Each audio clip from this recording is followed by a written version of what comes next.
Amon is a 4-star wide receiver that's from Valdosta, Georgia. He's 6'1", 170 pounds, and he's in the class of 3023, which means that he's a junior in high school right now. He's currently ranked as the 52nd best wide receiver in his class and the 35th best player in the state of Georgia. This can always improve as time goes on, and Amon is proof that you can improve as a player and improve your star rankings. Last season, before the 3020 season and throughout the season, he was ranked as a 3-star wide receiver. He was only a sophomore, but he improved his skills, became a better route runner, became a more explosive athlete, and produced more on the field, which gave him a higher ranking. Last season, he had 63 catches for 914 yards and 8 receiving touchdowns. That definitely solidified him as one of the best players in the state of Georgia. That's good numbers for a sophomore, but every great player has bigger goals that they want to achieve throughout their high school and college and hopefully professional career. Amon wants to become a 1,000-yard receiver at Lowndes High School for the first time as a junior. He never even hit 1,000 yards throughout his youth football career, so it would mean a lot to him if he was able to do it as a high schooler. On top of that, he wants to have some team success as well. He's never played in a state championship game. They went to the playoffs, but they ended up losing. So if he was able to get a chance to win a state championship, that would mean the world to him, and that would help enhance his legacy in the state of Georgia and for Lowndes High School. That would immortalize him in the state of Georgia. So Amon and his teammates have been working extremely hard during the offseason, thinking about the playoff loss and all of the other losses they took, reminding them that they didn't want to have that feeling again. I know some people that live down in Valdosta, Georgia that love high school football that was going up to the school to see them practice during spring practice, telling me that the practices were intense, the wide receivers and the cornerbacks were going at it, the linemen were going at it, everyone was just on fire. And that kind of competitive energy fuels a team and makes a team better. They saw teams like Marietta and Grayson with a whole bunch of talent getting all the hype during the offseason. That actually made them mad and made them want to go hard in practice. After hearing all of the stories about what went down at their practice, I can't wait to see the spring game today. I can't wait to see Amon compete, especially with his new quarterback.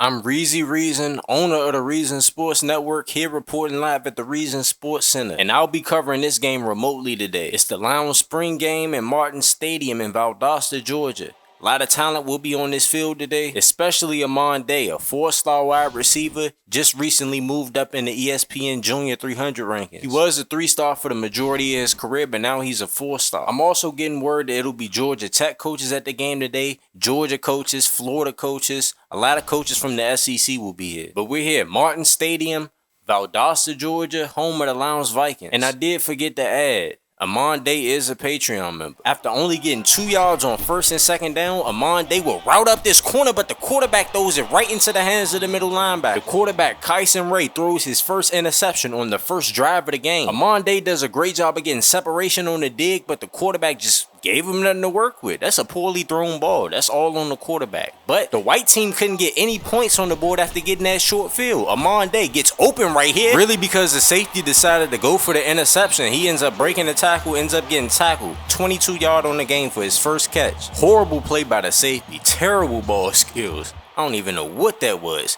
That was a surefire interception. But Amon just ends up getting the ball because the safety just can't locate the ball in the air. First down and 10, deep in the territory for the white team. Amon tries to get open, quarterback gets sacked, ends up fumbling the ball. The white team recovers. Already the second turnover of the game for the red team. And this time the white team takes advantage. Third down and 7, Amon gets sent in motion. Man covers from the white team. Amon runs an out route to the sideline, and he can't locate the football in the air. But the defense would get a stop. It would be third down and 2 right here. Amon runs across the middle of the field, catches the ball, has a little bit more after the catch. 22-yard gain once again. Amon is showing off his ability so far in the first half of this game. 2 catches for 44 yards.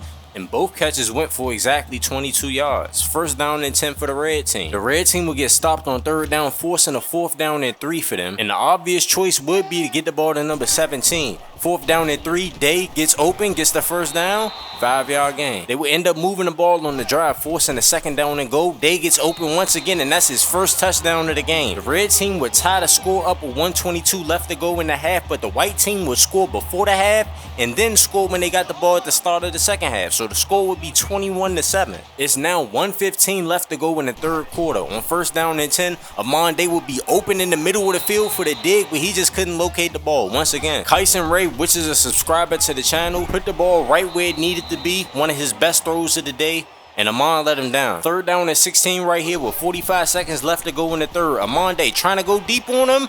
Kyson Ray ends up throwing an interception to Butler, and that's the red team's 3rd turnover of the day. 2 of the turnovers were when they were about to score. 28-7. Amon Day catches the ball right here, runs a dude over, gets a first down. The red team needs to move quickly. They're down 28-7. Day gets locked up on this play by the corner, dumped it off for a loss of 1. Day runs a go route right here, tries to get behind the defense, quarterback takes off, ends up getting sacked. Less than 3 minutes left to go in the game. Amon Day, looking to make some kind of impact play, ends up running the out route, ends up cooking the corner, decides to juke back for some reason, only got 5 yards on the play. Ends up getting tackled inbounds, by the way. 3rd down and 5, Amon Day trying to get behind the defense on the go ball, they throw it up, and the DB just drops the money, if we being honest with you. 4th down and 5. Amon Day trying to get open on 4th down. Beautiful throw, ends up catching it right in the middle of traffic. Day gets smacked on the play, but a nice 15-yard gain. One thing about Amon Day, he is not scared to go across the middle. He invites all type of contact and won't shy away from it.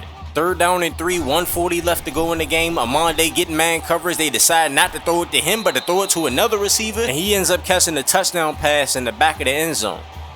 Great body control right here, and he got both feet down. Good on Saturdays, good on Sundays. Red team coming with the onside kick. White team ends up recovering it, and that should pretty much be the game. Even though they still have 3 timeouts, the white team's offense has been dominating the red team's defense. 5 drives, no punts. That's embarrassing, man. But at the end of the game, the white team wins this spring matchup, which is the starting defense and the backup offense going up against the starting offense and the backup defense. White team wins 28-14. And now y'all let me know in the comment section, was this more about the Lounge defense being great or the Lounge offense being terrible? Y'all let me know, because when I watched the game, I think that the offense was moving the ball, but they just kept on having these terrible turnovers. 3 turnovers in one game, you can't expect to win against anybody like that, especially your own teammates that know your tendencies to see you every day in practice. Amon Day looked good, but if these guys have state championship aspirations, they need to tighten some things up on the offensive side of the ball. Like Kyson Ray didn't have a bad day throwing the football, 61%, 2 touchdowns, but he also had 2 interceptions, and they couldn't get anything done on the ground game. But Amon Day had 12 catches for 156 receiving yards, definitely proving his 4-star ranking. He looked all the bit of a 4-star recruit, and he quietly just had 156 yards. But it's Reezy here on the Reason Sports Network. Make sure y'all like the video, make sure y'all comment on the video, make sure y'all subscribe to the channel, and make sure you click on the post notification bell too. You can be a character in the Reason Sports Network universe. We make content for high school, college, and the pros. You can submit a form. The link will be in the description. However, if you sign up with Patreon, you'll have a lot more customization and control over your character. The link will be in the description. If you want to see the most creative NFL draft on YouTube, then click this video right here.